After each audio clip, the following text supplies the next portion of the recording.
Good afternoon, everyone. On behalf of the Northeast Conference, I would like to welcome you to our fall-winter virtual workshop series.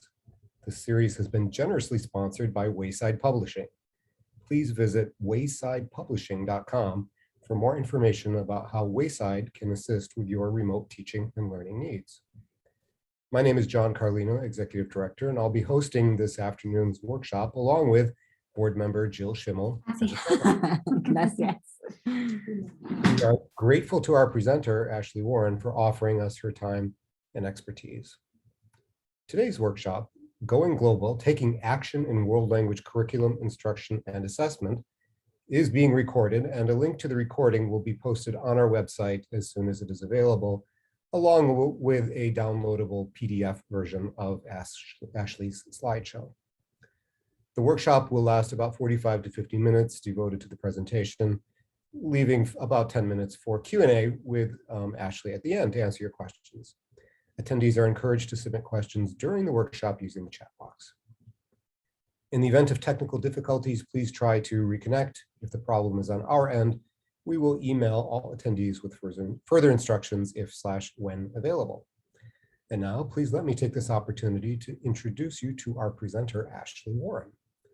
Ashley finds joy in connecting with students from kindergarten to college, and she has taught FLES and high school Spanish from level 1 to AP Spanish literature. She has also taught college courses for English language learners. Most recently, she taught kindergarten in her district's dual language immersion program. Currently, Ashley serves as a supervisor of K-12 World Language and DLI. At every level, Ashley focuses on creative, inclusive, equitable learning communities where students develop the linguistic and cultural proficiency to find their voice in the target language and become global change agents. And I want to add that Ashley was NECFL's Teacher of the Year last year. Ashley, thank you for sharing your time with us, and welcome to the workshop. Well, hello all. Thank you so much for taking time to join us today. I'm really excited to get the chance to connect with y'all from my kitchen. Welcome. It's a mess, so I'm glad that the background is blurred, but I'm so happy to see y'all, and I'm excited to talk about how we can go global in our classes. So I wanted to start by just unpacking the idea of global competence. And so I think there's a tendency in our field to say, well, we teach world languages, so we're inherently global. And part of that, like, absolutely true. We're teaching languages, we're raising multilingual learners, we're working with practices, products, perspectives. We're talking about culture all the time, absolutely. At the same time, I think global competence is more than just speaking a language and knowing about a culture. It's about developing that intercultural competence. And for me, it was really pushing myself to consider, what do students need to be able to do to truly be globally minded, or to truly be able to interact with intercultural competence. And so I found this graphic by the Asia Society to be really helpful. The Asia Society works with our school district to help our school infuse global education through K-12 all levels and all subject areas. And every time I think about my curriculum, and again, I have taught from kindergarten up to college and spent years kind of at each grade band. Every time I look at my curriculum through this lens, my curriculum gets stronger. So I just wanted to share with y'all that when I'm thinking about how do I develop that intercultural competence, that global competence in my students, I'm looking to see first, okay, how do I help my students investigate the world, right? So that's in blue over here. Okay, and so often in world languages, it's great because we're asking them to look at those products and then to consider the practices and perspectives with those products. So in terms of investigating the world, I feel like, okay, that's generally built into my curriculum. Recognizing perspectives, however, is that extra step that I'm asking my students to not just acknowledge their perspective, but to acknowledge the perspective of others and to put those two perspectives into communication. And then allowing that knowledge that we have about others' perspectives and our own perspectives and why perspectives may be different, allowing that to shape the way we communicate ideas. And obviously, we are all about communication as world language educators, the way in which we're conveying messages. But all of that serves to what? Is it so that the kiddos can write a paragraph or, label items or make a purchase in a store? no, like if we really want our kids to be intercultural global change agents, we have to provide them with the opportunities and the scaffolding to help them take action. And so that was the biggest change, I think, in my curricular planning, saying, okay, it's not just enough that they're talking about practices, processes, and perspectives. It's not enough that they're just recognizing that they have a perspective that might be different from someone else's and using that knowledge of different perspectives to communicate their ideas. I want them to ultimately do something and do something that matters. And so taking that kind of approach and looking at every single unit I teach, every curriculum that I'm associated with, and finding ways for our kids to take action. Now, when I do that, when I start looking at my curriculum, at first it's overwhelming, right? You're like ready to tear it all down. You're like, no, this curriculum, how am I teaching this way? But when I calm down, I think, okay, I need to think like a CIA agent, which I taught kindergarten, so you're allowed to think it's corny. I think it's a little corny, but it is helpful to me. I need to think of my curriculum, and then how I'm going to change my instruction and how I'm going to assess my kids, right? So you can come into this work at any place. Maybe you feel like your curriculum is already set up to have these types of experiences, but you need to retool your instruction to get kids there. Or maybe you feel like in your instruction, you're providing lots of opportunities for students to engage in these globally significant tasks, but your assessments are still an old midterm and a final that maybe don't reflect the type of beliefs that you have or the type of instruction you've had. And so for me, it's about really just making sure there's alignment between the curriculum, insofar as you can control that or speak into that process, your instructional practices, and then the ways in which you're assessing students' language and cultural proficiency. So again, you can kind of come into this work at any stage of the curriculum or the instruction or the assessment. During the summer, when I have lots of time to play with the curriculum, I stay a lot of time in the curriculum realm. During the school year, when you're planning for your next unit or thinking forward to your next unit, or you're going to PD, like even now, you might have time to be like, oh, I can probably retool some of the way I'm teaching these things. I can make some changes to my assessment so that I can help my students to take action in a globally significant way. So I wanted to show you, and I wanted to be a little bit vulnerable about some traditional themes and projects that I used to do and ways in which I have transformed those projects. So I think many of us, if we're world language teachers, have probably taught a unit on my school at some point in our career, or the school life is a part of your curriculum or your district's curriculum, your school's curriculum in some way. And so at one point in my career, I have definitely done a project like create your dream school schedule and have students reflect on like what classes they like and what classes they don't like and what teachers they would have and why, and if they could take out classes or make up their own classes. And I want to honor that kids had fun doing that. And it did get kids using the language functions of the unit. It did show me the students' grasp of vocabulary. What it didn't do is give the students the chance to wrestle with a globally significant issue at all. It went on a piece of paper that they turned into me, that I used a rubric for and handed back, and they maybe read it, maybe not, and grade went in the grade book, and it was done. And there was a point in my career where I got tired of doing that. And so it was on me to say, okay, what is a globally significant topic that is related to the school that I can make comprehensible to my students at this level? And so I turned to the SDGs, the Sustainable Development Goals. They used to be called the MDGs, Millennium Development Goals. Now they're the Sustainable Development Goals. And there is a goal 4, called quality education. And that's about seeing all students, all children, all individuals across the globe having access to high quality education. And so I thought, okay, how do I move from create your dream school schedule? And I apologize for the almost mock sarcasm in my voice, because I'm being vulnerable and telling you I did those lessons. I did that assessment. I did that project.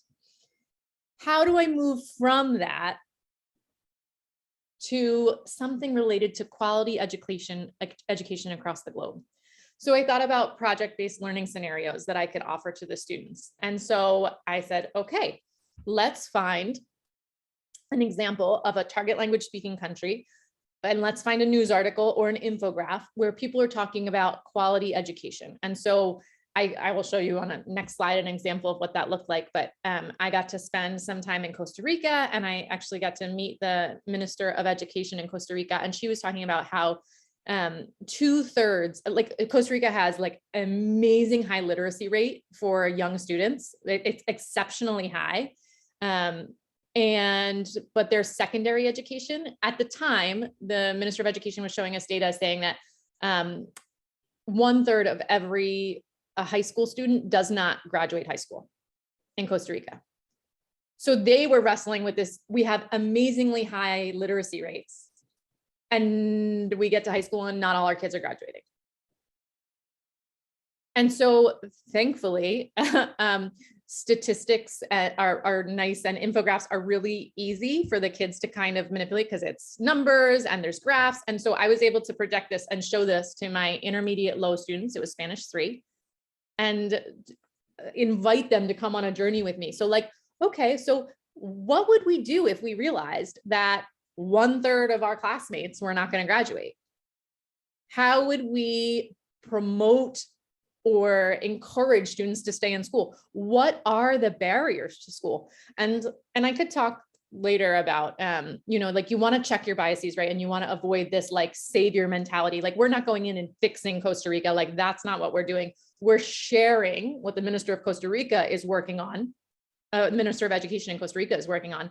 And we're coming alongside in that work and saying like, yeah, teenagers should be able to graduate from high school. And what can we do? What part can we play in that? And inviting the kids to come on that journey. So kids were talking about classes and like, well, maybe they need more interesting classes. Maybe they need more flexibility in their schedule. Maybe. And I was amazed to sit back and say, those same things that I was trying to get them to talk about where they created their dream schedule, they could talk about here, but in a context that really, really matters and is authentic. And so then we actually kind of put all of our ideas, and some of our kids created videos, like motivational videos about why to stay in school, right? Or, and we sent it to the Minister of Education in Costa Rica. And we did it 2 years in a row, and 1 year we didn't get a response. And the next year we got a huge response, and she wrote this whole big letter to our students about like thanking them and encouraging them as well to finish their education and the power of education. And it was an amazing experience. So I just want to share with you that like you can have a traditional theme and you can go global with a little bit of dreaming and a little bit of Google searching. I know not everybody gets to go to Costa Rica and meet the Vice Minister of Education, and like that was a really cool experience that I got. But I promise I can show you some other ones where that it can happen. So most of our units at some point, at least in our school or district, talk about food or restaurants, right? And so I have done the lesson where like design a menu for your own restaurant, make a logo, talk about the prices. Like I did that growing up, and I remember, and it was fun, and I did it as a teacher. And then I thought, okay, how do we take food in restaurants and go global?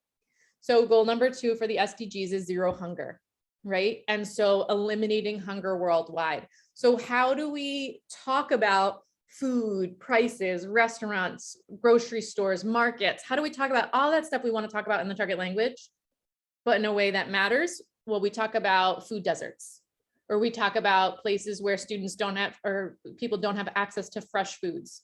We talk about farmers, we talk about, right? And so a few Google searches in your target language culture or cultures, and I bet you can find an issue worth exploring related to hunger, right? And then use those same language functions and vocabulary sets that you want to do something that matters. And the last one I just wanted to share is, and we did this with our Spanish 2 kiddos at the high school, and they loved it. And we love like make a poster of an endangered animal, right? Because the environment is part, in New Jersey, we have climate change standards now. And so I was talking to a colleague the other day, and she was like, yeah, and they're gonna do a gallery walk with their drawings of their animals on the wall. And I was like, on the one hand, so cool and fun. On the other hand, we actually know that like across the globe, people are working to improve life on land for animals, life under the sea. So life on land is Sustainable Development Goal number 15. There's life under the seas, right? So we can find a globally pressing issue and just with a little bit of tweaking, help our students to do something that really matters. So I want to show you another example. This is from my Spanish 3 students. They're intermediate lows. You can tell it's not like they're writing in these like long paragraph length. It's not long paragraph length discourse. We did a unit on relationships. It was already part of the curriculum when I came on. And so Sustainable Development Goal number 5 is gender equality. And so when I started teaching this course, the project was like, you know, make a brochure talking about something like, you know, how to have healthy friendships in, you know, 9th grade year.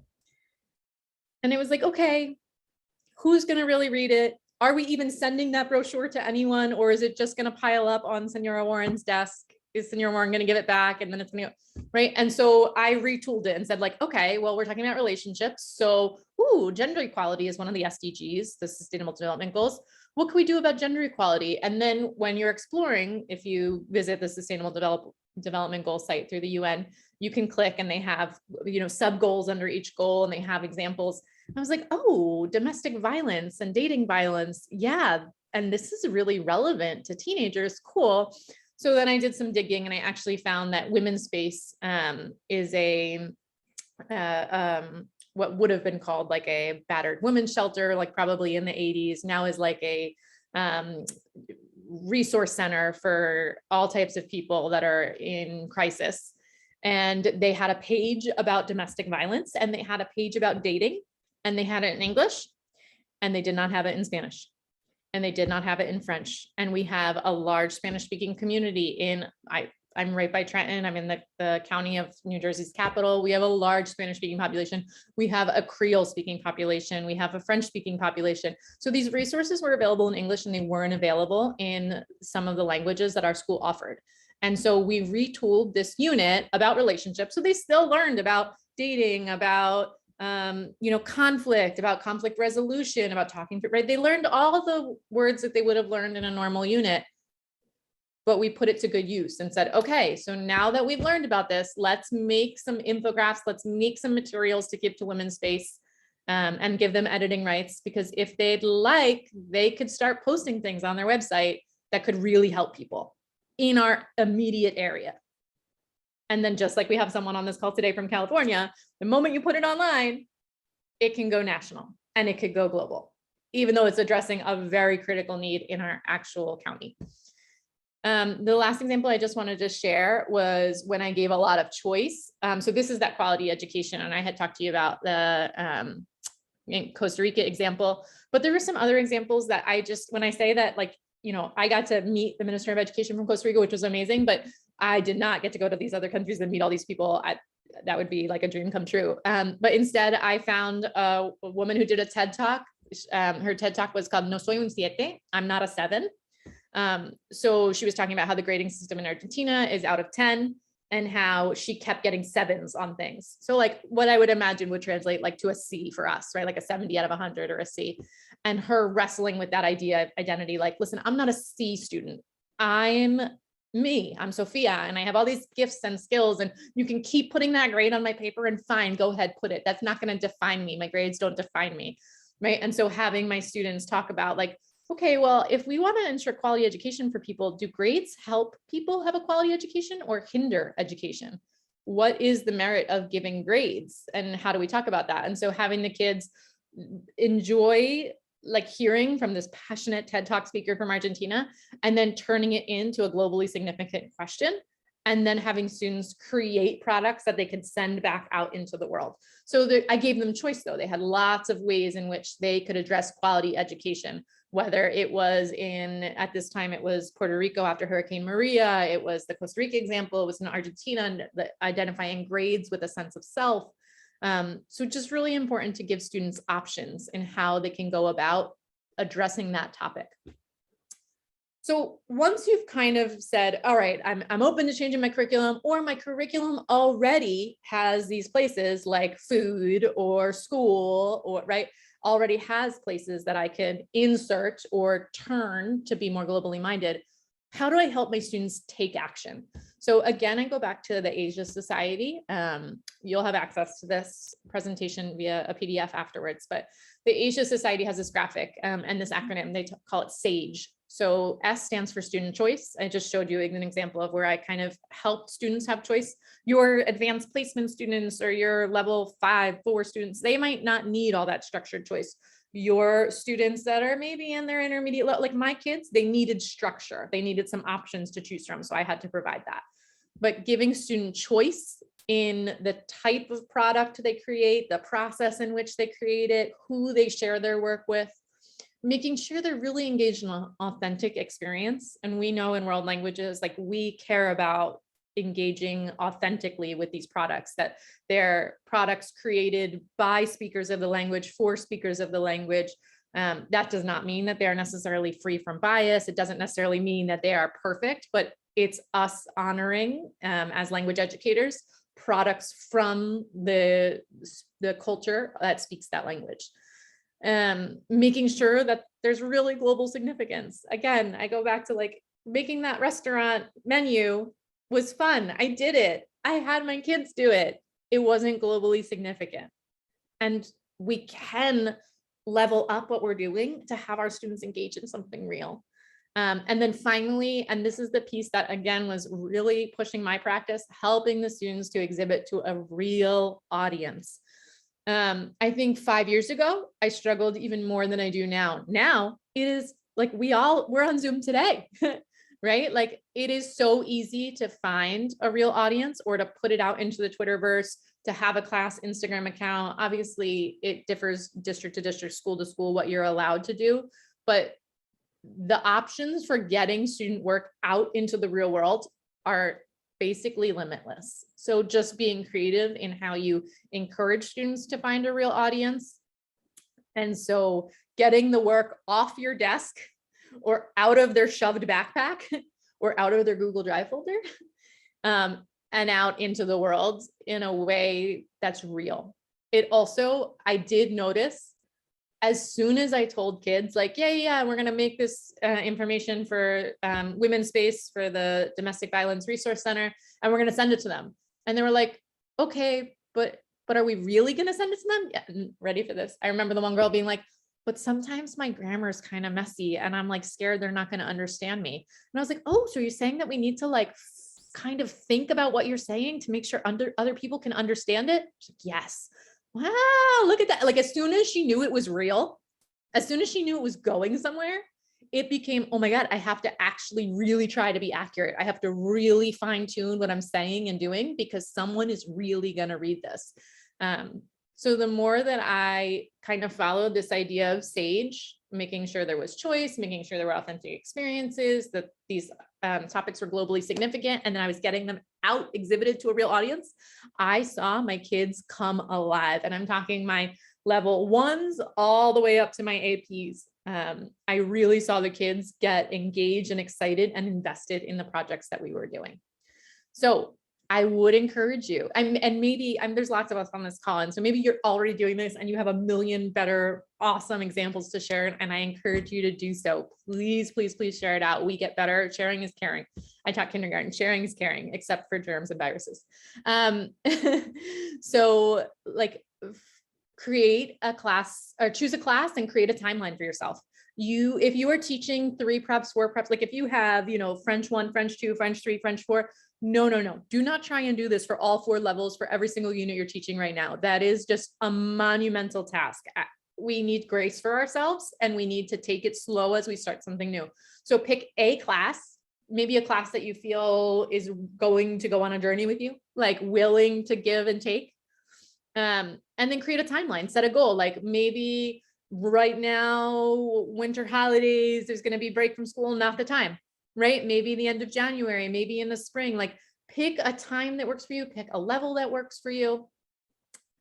Either plan a thematic unit or take a thematic unit that you have coming up and try and connect it to the Sustainable Development Goals and then really work with the students to have them work on a project-based learning experience, and let the SAGE, the acronym, guide you. Give them choice. Make sure they have authentic products to work with, authentic problems to work with.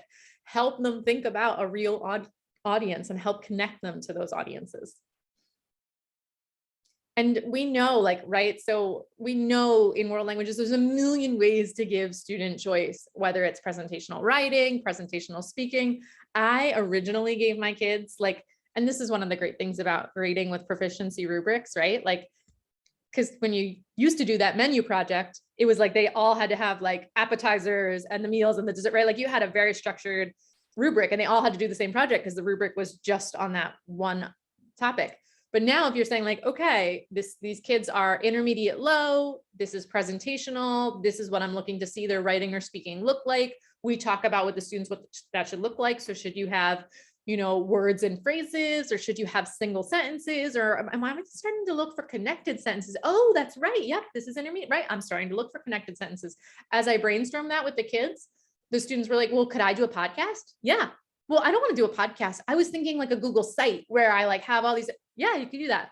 Well, I was thinking like, I really like vlogging. Would I be able to make a vlog? And yeah, but I was like really thinking about maybe like an infographic, because I think there's a lot of statistics like, yeah, right. Because I was using a proficiency-based rubric, I was able to say yes to kids presenting information in a way that they were excited about.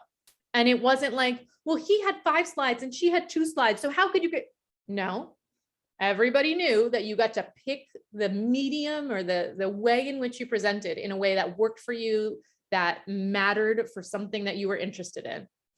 What I'm going to grade is the type of language that you produce. And we have agreed upon that, and we have looked at that. And so no matter what format you choose, I'm coming back to, okay, are we speaking in sentences? Are we speaking in connected sentences, or writing in sentences, writing in connected sentences, right? And I'm working them through the proficiency rubric.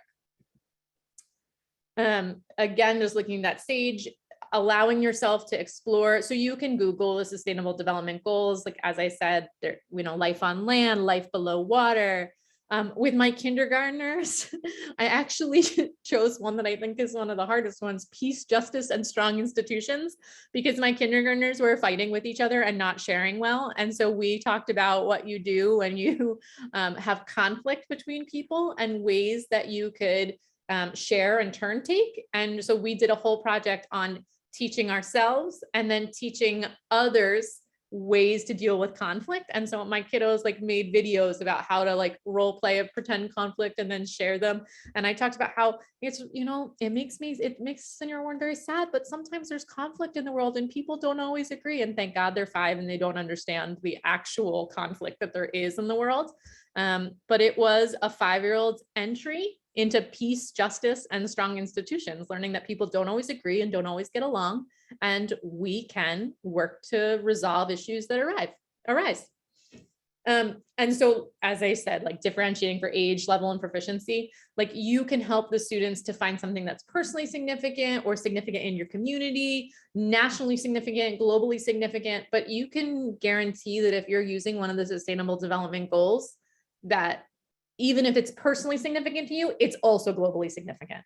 And I bet if it's a globally significant issue, if you open your eyes, or if we open our eyes, we can find it in our community as well. So I can share another elementary, and it's one of the hard things about doing this is I don't know what level y'all teach. So that's hard for me. So I did a lot of high school kind of examples, but I can share one of our first grade classes for the dual language immersion program that I work with. They were talking about life on land. It was part of their science unit. They were talking about the environment. They were talking about climate change. They were talking about migration patterns. And the teacher kind of was asking the kids these questions, and just in the morning share, one of the little boys was like, yeah, life on land can be hard. There's a turtle that keeps getting squashed. It's not the same turtle, it's multiple turtles. But they were talking about the like turtles that cross the pond by the Grover's Mill. There's a pond right in Grover's Mill, like you know where that is. Sorry, there's a pond in our town, and the turtles try and cross and they get hit by the cars and they get smashed, and it's really sad. And the little first grader was talking about like life on land is hard. The turtle keeps getting squashed. And the teacher's like, yeah, that's so sad. And he was like, I wish I could do something to help the turtle. And it was like, yeah, we can do something to help the turtles, right? Like we put the road there. Those turtles lived there. And I know this sounds so corny and adorable, but like for a 6-year-old, it was something that was personally significant to them. It was taking place in our community, and the teacher helped them work on a turtle advocacy campaign. And there is a turtle crossing sign now on both sides of Grover's Mill Pond that the municipality put up, and it's precious. And every time I see it, I'm like, yeah, this started because they were talking about life on land in science, and spilled over into like, what can we do to fix this problem that you notice? It matters to you. It's a problem in our community. And if everybody had eyes open to the problems, concerns that we see in the world, then maybe we could do things, and giving the kids the chance to do something. I want to just show you that so I can back up actually. So when you visit the Sustainable Development Goal sites, and maybe you've used this a million times, but if you haven't, you can go to the UN website, you can engage. Each of these tiles is something that you could click on their website, and it pulls up goals that are being worked on all across the world that are tied to these topics. So for instance, if you looked at France, and these are just direct quotes from their site, in terms of remuneration, men still earn 23.5% more on average than women. So that's France submitting their own data saying, yes, we are working on gender inequality. This is something that we see in our society. It's something that we're working on. You could take that and say, like, France put this forward to the UN and France is working on this, right? And so in your French classes, you can incorporate that as an authentic problem and have students work in whatever topic they're doing to address that type of globally significant issue. China submitting, we want to protect the environment, build protective barriers for eco-security. Germany, global warning, the US, empowering women's rights. So you can go through and kind of click on each of these SDGs and find what different countries are submitting and saying they're working on. And then you can use that as authentic experiences or to provide an authentic context for your students. Okay. Exhibiting to a real audience. So who can be our real audience? So again, you can post work as the teacher. You could post on Twitter, on Instagram, and tag the Sustainable Development Goals. You can tag NGOs, departments of health, departments of education, departments of environment. Some of these people are probably sick of receiving my tweets, but I think it really matters to the kids when they see it, and then they'll say like, wow, you really liked my project? And I'm like, yeah, like what you did really mattered. I put it out there. Finding hashtags that tie into some of the topics that you're working on, finding relevant experts or stakeholders and mailing out work, having students video chat with people, or even just trying Flipgrid and Padlet if you don't want it to be a live element, right? Have all the students create a Flipgrid or a Padlet where they share a picture of their work or audio of them talking about their work and then sending it to the expert. Inviting local leaders or school administrators into the class to see students taking action. I know in our school district, our previous supervisor spoke Chinese, and so would go in a lot as a person that could listen to the kids making suggestions about schools and could listen in Chinese for the Chinese program.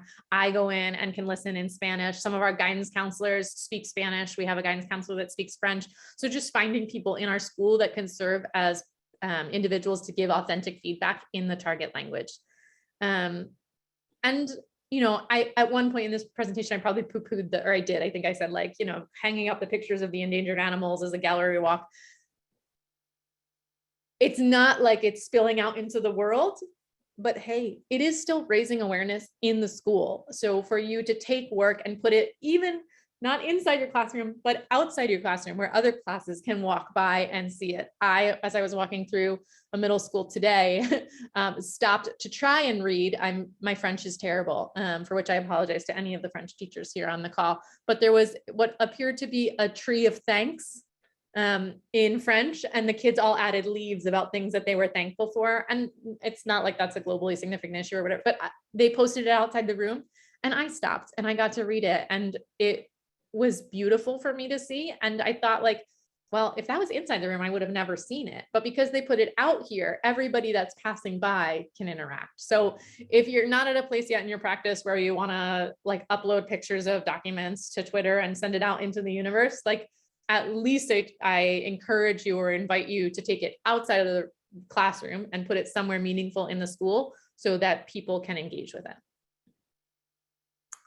So again, we come back to this planning to take action. Like the students will not be taking action unless we kind of set them up for that. And we're not going to very easily change our practice like that. Like and kudos if you do, but it would be hard for me to attend something like this. And then tomorrow I'll be like, oh yeah, I'm just going to start a project-based learning scenario tomorrow about one of these SDGs.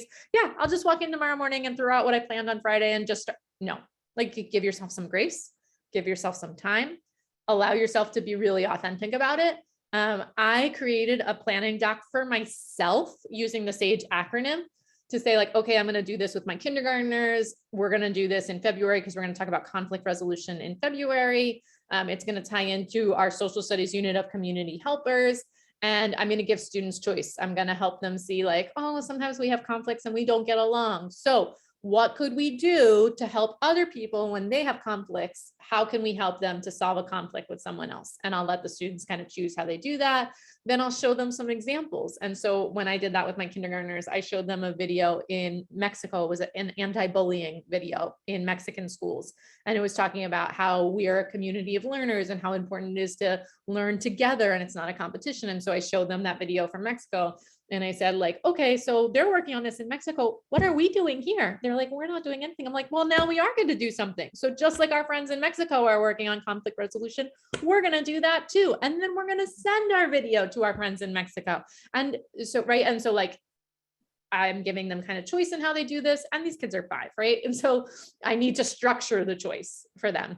And then I'm helping them see that this is an authentic issue. This really matters. People all over the world are talking about how to deal with conflict. And then I'm telling them like, so just like Mexico made the, Department of Education or Ministry of Education, I don't remember in Mexico. But just like they made this video, right? We're going to make one too. And we're going to share it with our friends who made it in Mexico. And so they can see what we're doing in West Windsor, Plainsboro, New Jersey, and they can see we can see what they're doing in Mexico. And so I encourage you, you'll have access to this because you're going to get the slides. You can use my model if it helps you, but I need to plan and I need to do it step by step and one unit at a time and kind of work myself through some questions before I try and plan to make such a big change in the way I'm teaching. And so finally it comes back to assessment. And I know I alluded to this a little bit with the rubric and how great it is when you're grading for proficiency. It really frees you to allow the students to have choice and kind of create the product of their choice because you know that you're looking for proficiency. And so I just remind myself like, okay, I am going to be grading them on their proficiency. I'm going to come back to the actual proficiency guidelines.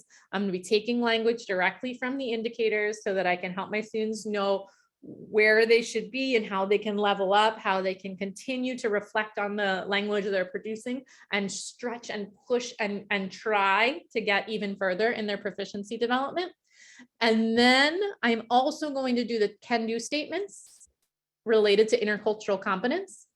And I'm going to pull some of the I can statements for investigating and interacting to help my students reflect on what they did. Right. And so this looks very different when I'm doing it for my little kindergartners or for the turtle crossing than it does for when they're creating resources for domestic violence prevention in Mercer County, New Jersey.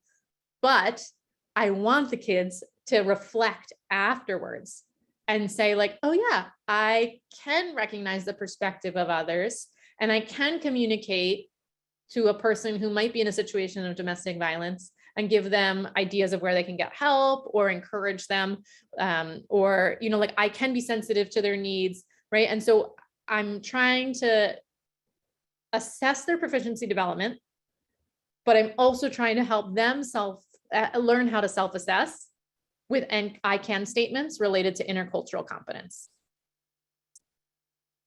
So you'll get a copy of these resources. The resources are all here for you to use about thematic units and project-based learning and the sustainable development goals and SAGE. and then some lots of ideas about teaching the Sustainable Development Goals. And I'll put that out to you, but I want to make sure that I give lots of time to questions that you might have or ideas that you want to share. So I'd love to open it up right now to any questions or ideas that you may want to share.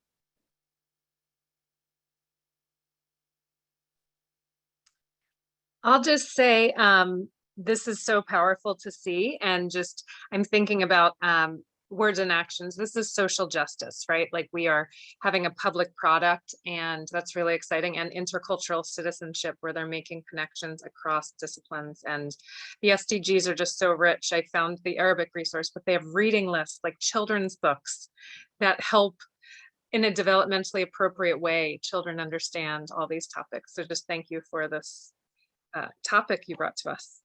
Yeah.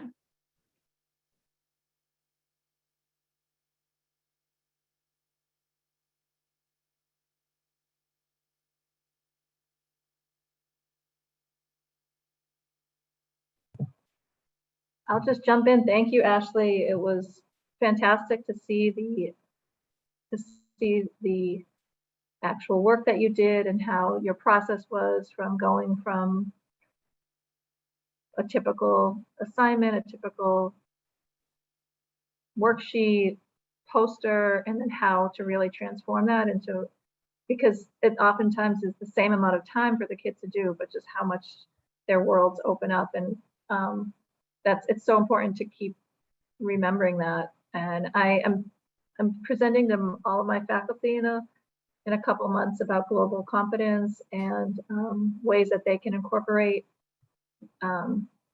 global education and global competency into their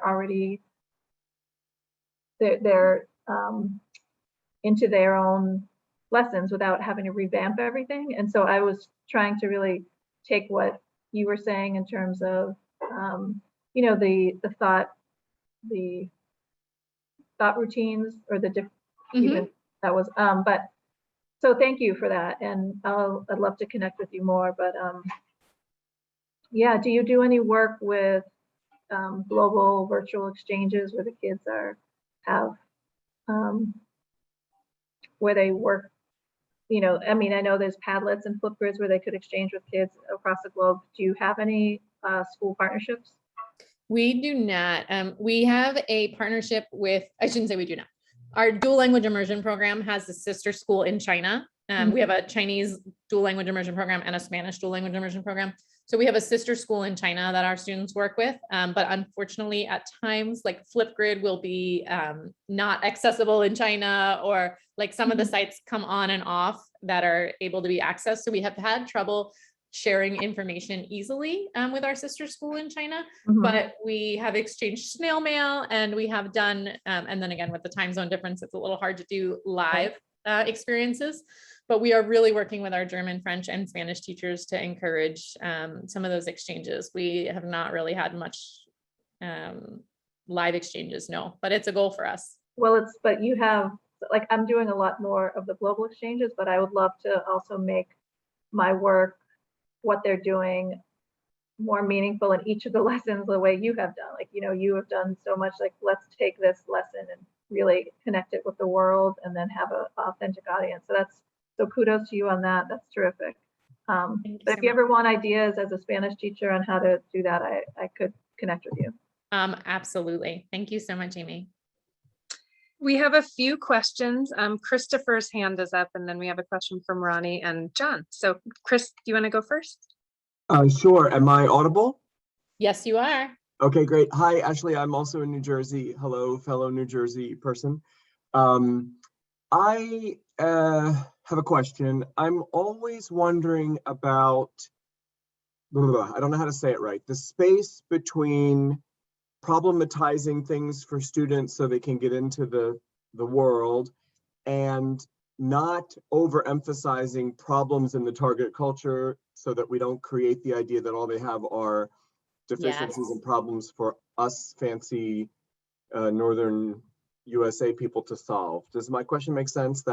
It totally does. And I think I probably mentioned it somewhere, but I talk to the kids about, like, this is not a savior mentality. We are not coming in and fixing or telling or instructing or coming from this positionality of like, we have the answers, or we as the northern this, that. And I'm careful about using the savior mentality. I know a lot of people talk about white savior mentality. My school district is like 76% Asian, I believe, this school year, right? So like, we don't necessarily have that white savior mentality, but I identify as white. But I just try and be careful with my students, right? Like, we are not fixing these problems in other places. We are taking issues that the whole globe is working on. And so I think that that's one of the benefits to using the Sustainable Development Goals and showing them like, see, like the UN has agreed to work on these and they exist, or all these countries are striving to improve conditions related to hunger, education, rights for women. And in Argentina, this is how they're doing it. And we're going to come alongside them and work along with them. So I agree. I think the positionality is something that has to be explicitly addressed with students. At least it's something I've tried to do in my practice. And then, yeah, I just think it's really important to be explicit about it. And I think that your concern is valid, and it's definitely something that we need to forefront for students. I also just want to share, when I did the Ministry of Education in Costa Rica, we talked about the graduation rates. We looked up, and Chris, as a Jersey friend, we looked up New Jersey report cards, like from the state of New Jersey, from the Department of Education. And we looked to see, because they were asking, we're like, well, in our school district, how many high school kids graduate? And we were at like 95%, and maybe even like 97% in our school district. So then I said, okay, how about Mercer County, the county that we live in, and the capital, Trenton, is all of like 15 minutes from our school. And they were like, oh my goodness, why are we in the 90th percentile for graduation rate, but they're in like the 70th percentile for graduation rate? How is it that just 10 minutes away from us, 15 minutes away from us, so many less kids graduate high school? And so helping them to see, and again, we don't want to problematize the whole world for them, but helping them to see that where you live may correlate with graduation rates. I think it's important for them to realize that. Thank you. Thanks.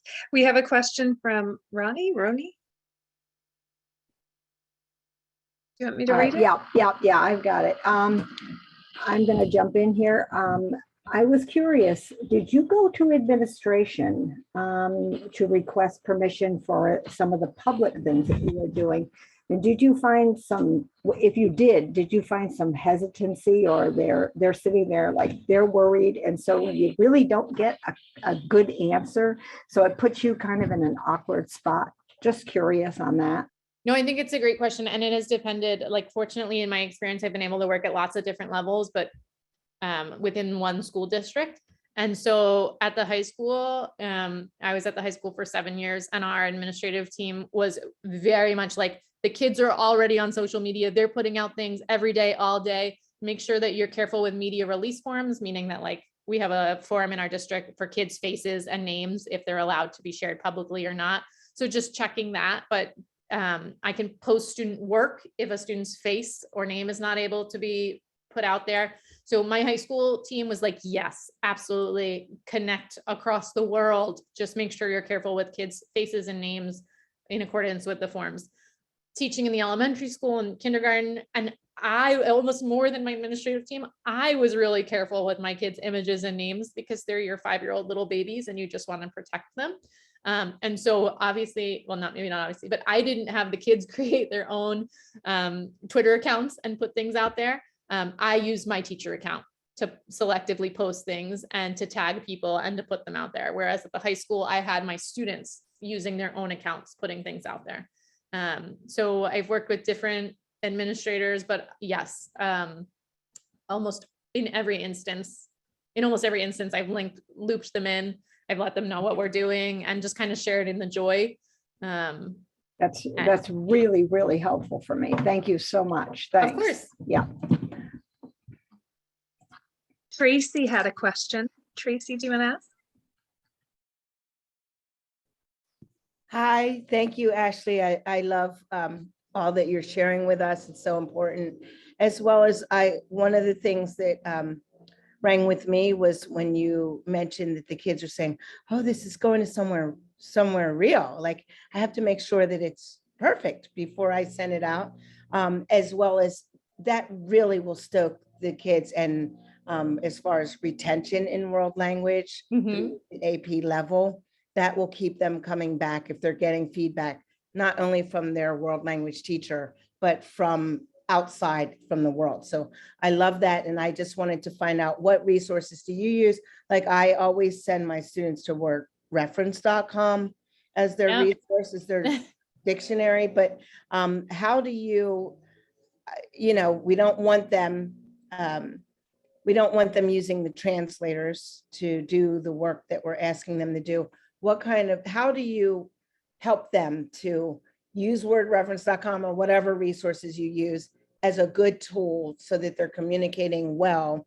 Because our textbooks, like if I'm using the textbook as the base, the traditional, and now I'm extending it, they're going to run into roadblocks because those textbook lists are so short usually. So For vocabulary. No, absolutely. And so again, like it's different every school, every group of kids that you have. And this, I feel like, has been the world language teachers' question for especially the last 2 years, like Google Translate, right? Like, how do we keep the kids doing authentic things and using their own voice? And so I set up like my kindergartners don't even know what Google Translate is, thank God. So that's like not an issue. But at the high school, I would set it up with the students of like, my friends, like this is Spanish 3. Like this is not Spanish 500 at the university level, right? So when I see your work, should I see spelling mistakes? Yes, Senora. When I see your work, will there be issues of grammar that we need to talk about? Yes, Senora. Will there be words that you don't know how to say that you have to talk around, or question marks that you circle on your, yes, Senora, right? So I talked to them about like when you and I sit down to workshop your project, and like, again, this is a different way of teaching, right? So it's not like I'm handing out, and I used to teach this way, like I hand out the test, they hand it back in, I grade it, and it's done. Like, no, like this is something that we're working on. And because it's real, you're going to do some work, and then you and I are going to sit down, or we're going to do small group stations, and you're going to rotate towards me and show me your product. And I'm going to give you feedback. And I'm going to say like, my friend, like, I don't understand this part because your verb doesn't match the subject. So like, who is doing this action? I don't know. Right. And so helping my students to know like it's okay, and I should expect, because this is Spanish 3, to see errors in your work, and I am going to give you feedback on those errors. And I absolutely always do. I love word reference. We talk about that all the time because of the nuance and meaning, right? And showing them that they could get much more accurate and nuanced feedback than they can from Google Translate. Ultimately, like I tell them, we're doing this all on Google Drive, or, we have Go Guardian in my school, which kind of like locks the sites that they're able to be on and able to be off of, unless they have a VPN, which in the high school, they're smart enough to have VPNs and, supersede all of our tricks.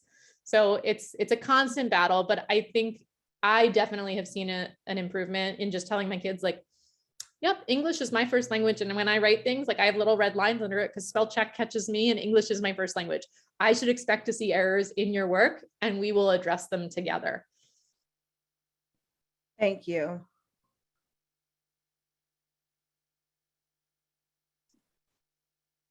Thank you. Any other questions? This was thank you all for your engagement and for your questions. And again, thank you, Ashley. Of course, it was really wonderful connecting with y'all, and I'm really excited to have classroom roots, but a global reach, February 10th through 12th for NECFL's conference this year. Very, very excited, and I really hope to see y'all there.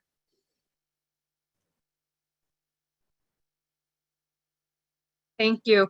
So thank you again, Ashley. And John, should we turn it over to you for closing remarks? Sure. Thank you, Jill, for moderating, and thank you, Ashley, for that very informative presentation. As I mentioned at the beginning of the workshop, it has been recorded, and the recording will be made available on our website tomorrow on the same page as the other workshop registration information. New York State teachers who need proof of attendance for CTLE credit, please use the links provided on that page on our website at nectful.org/virtual. Teachers in other states may use the same links, but please consult your local district and/or state regulations regarding documenting PD hours. If you haven't yet, please register now to attend the 2022 Northeast Conference in New York City. This year's theme, Classroom Roots, Global Reach, is sure to generate interesting discussions. The complete preliminary program and registration information are available at nectful.org/conference, and our early bird rates end tomorrow afternoon. So please consider that as you register. On behalf of the Northeast Conference Board of Directors, thank you for attending the workshop. Please enjoy the rest of your day.